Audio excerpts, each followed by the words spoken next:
Hi, welcome to week 5 of intermediate algebra with Jarmick, quarter 2 here, and we're going to go through lesson 5.2 today. All it is just taking what we already know about slope and applying it to an equation. Couple little extra things we're going to add to the concept of slope, but really you can handle this. It's just a couple extra details. So let's go through some examples. First off, let's talk about what does an equation of a linear function or a line look like. This is what we call slope-intercept form. That's not super important. We usually just call it y equals mx plus b. And the m is the letter that we use to describe slope. We already know a ton about slope. We know how to use a formula to find it.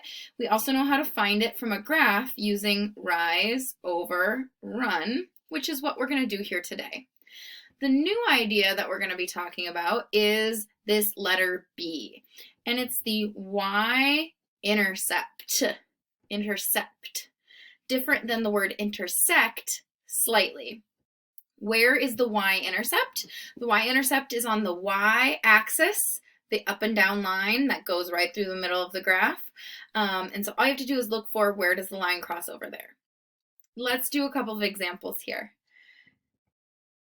So the way I'm going to teach this is I have a 4-step process that is going to make it so that you can have your thinking be very clear, avoid mistakes. You can do it. I'm here to help. Let's set ourselves up for success. Step 1, I'm always going to, before I get started, make sure that I read the question. It says, find the equation. Whenever you see something that says, find the equation in this linear unit, you know that it needs to be set up as y equals mx plus b. Really, the only things we need to find are the m and the b. The y equals, the x, the plus, that's always going to be the same. So, to set ourselves up for success, so that we answer the question fully, we write out y equals blank, x plus blank, and prepare to fill in the blanks. Step 2, we are going to find our b value. Remember, that's the y-intercept. And the y-intercept is where the line crosses the y-axis. So, using our color coding, we're going to always trace the y-axis with the color purple. That'll remind us that it needs to go here where we see the purple blank. And then we're going to look, where does the line cross over that axis? And the answer is, this is 1 and this is 2. So it crosses over the axis at 2. That is our b value. Very simply, we're going to write over here, b equals 2. All right, step 3. We're all very, very familiar from last week with how do we find the slope, but let's go through it again. We're going to find the slope by creating a slope triangle. That slope triangle can be any 2 points, but make your life easier. Choose 2 points that are close to each other. All right, and then we're going to highlight. Remember, we always highlight the rise of the slope in yellow. 1, 2, 3, 4, 5, counting the blocks you would have to walk, we're not counting the lines, we're counting the squares, the boxes. So this is 1, 2, 3, 4, 5, 6, 7, 8 squares. Remember, it is rise over run, so this one's going to be 5 over 8. And then we need to look at the line and decide, is that line positive or is that line negative? It is positive. Remember, we always draw our little slope person on the left-hand side, and we can see that this slope person would have to walk uphill, therefore it is a positive slope. All right, so I'm going to leave it the way it is. Now, part of this step is to rewrite our answers from step 2 and 3 onto step 1. So we're going to say, okay, I found that my b value was 2, so I'm going to fill in the blank here with 2. I found that my slope was 5 over 8, so I'm going to rewrite as 5 over 8 in the blank. Using the blank as a fraction line is fine. All right, and then last but not least, step 4 is to simplify. So in this case, we don't need to simplify. Everything is already simplified, but just because I know you have to put your answers into Schoology, into the little puzzle piece marked 5.2, how you would enter that in is you would say y equals 5/8x plus 2. Again, what we had written down in the green and the purple was fine the way it was, but I'm just showing you how to rewrite it so that you can enter it into Schoology successfully. All right, that example was kind of slow. I'm going to pick up the pace so that we can see lots of examples. We don't run out of time. All right, so step 1, write out the fill in the blanks. Y equals blank, x plus blank. Step 2. Find the b value, find the y-intercept. Draw that purple line. Remember, my purple blank is the one on the side.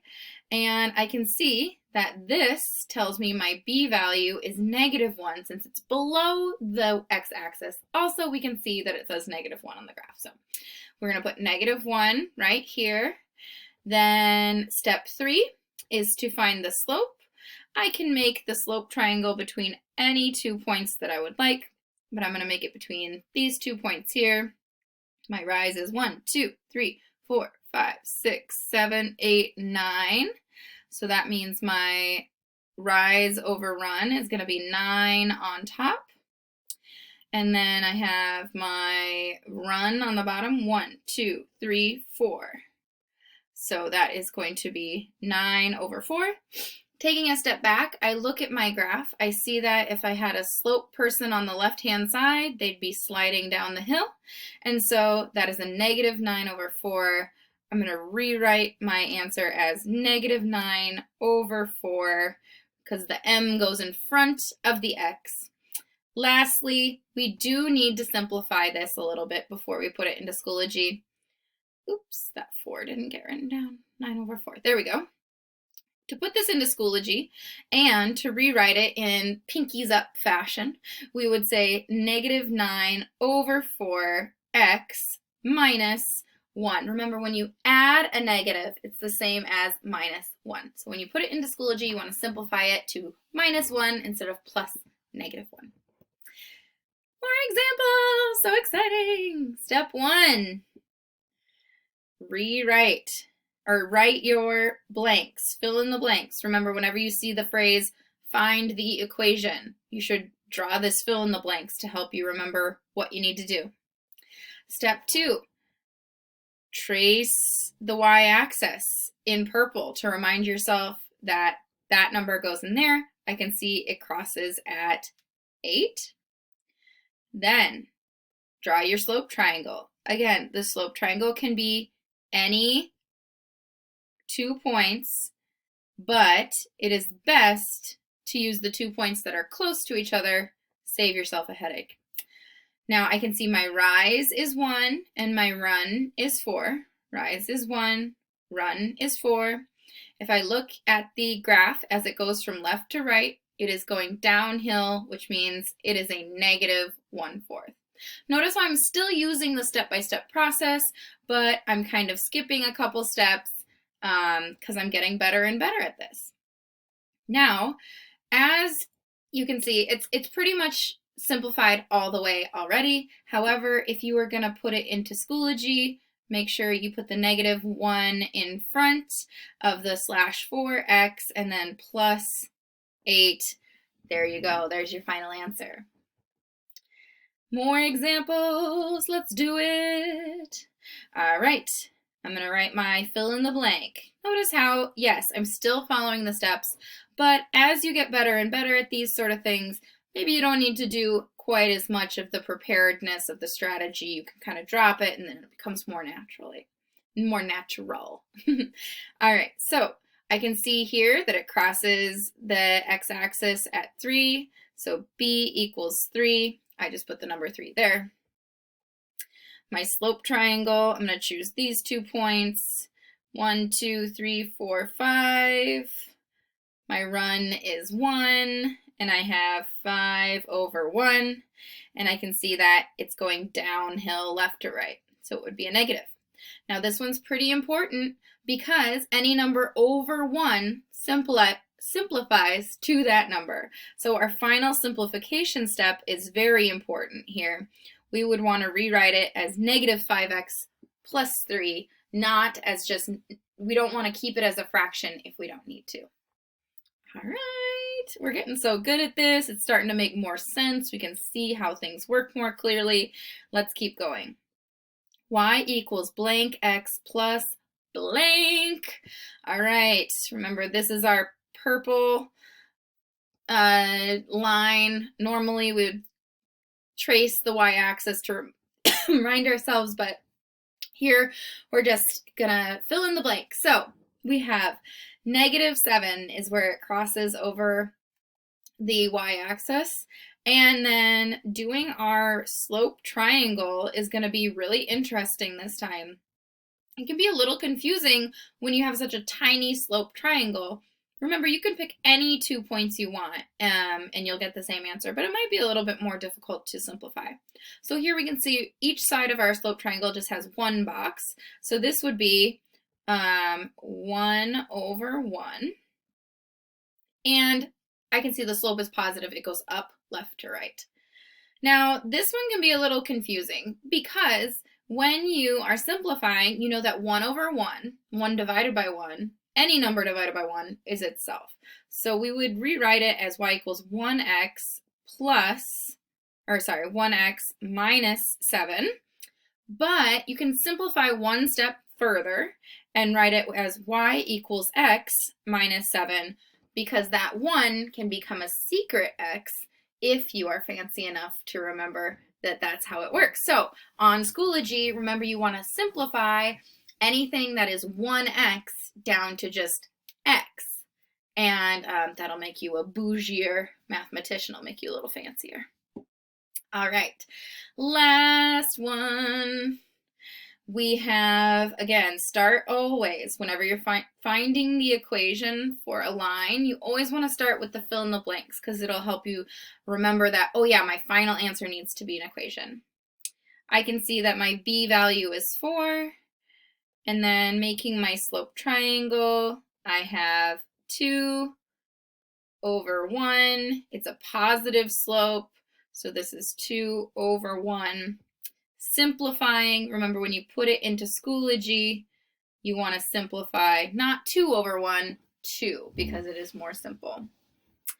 All right, so now to give you a password for your puzzle piece, remember this is the 5.2 puzzle piece where you're going to put all 9 of these answers. Careful, read the directions, make sure you put in your answers correctly. Our password this week is for the 4.2 is Maritz, kind of a weird word. Space, make sure you put a space in there. Cornelis. It's kind of a weird thing to put in as a password, right? Well, the reason why I have that in there is because usually we would say MC, and this is the name of a famous artist / mathematician who is the favorite of many, many math teachers, I'm sure, and many, many math students to come. So in the 5.3 video, I'll put in the last name and you can take a look at some of the really, really cool art that this mathematician artist is famous for. All right, good luck as always. Reach out to me. I'm here to help. I don't expect everyone to learn how to do this from a video right away. I expect that a lot of you will need some extra help. So reach out to me. I'm here for you, and good luck.